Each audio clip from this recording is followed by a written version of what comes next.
វាទន្ទឹងមើលផ្លូវលោកគ្រូរបស់វាជាយូរខែថ្ងៃពុំឃើញមើលមកវិញសោះវាកើតមានសេចក្តីស្រងប់ស្ងាត់នឹករលឹកដល់លោកគ្រូវាជាអនេកថ្ងៃមួយវាព្រួយខ្លាំងពេកវាក៏ហែលចេញពីទីលំនៅទៅតាមដងទន្លេកំពង់ឆ្ពោះត្រង់ទៅតាមលោកគ្រូនៅឧត្តម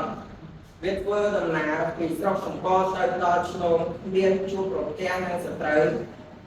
ឬគ្មានអន្តរាយអ្វីដល់ខ្លួនវាសោះប៉ុន្តែ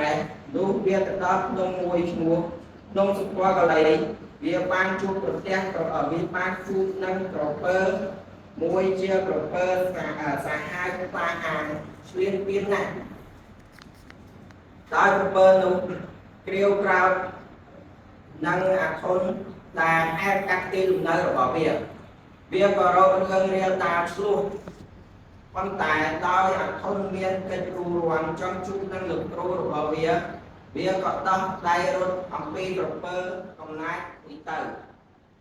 ដកស្រង់ពីរឿងក្រពើឈ្មោះអាធន់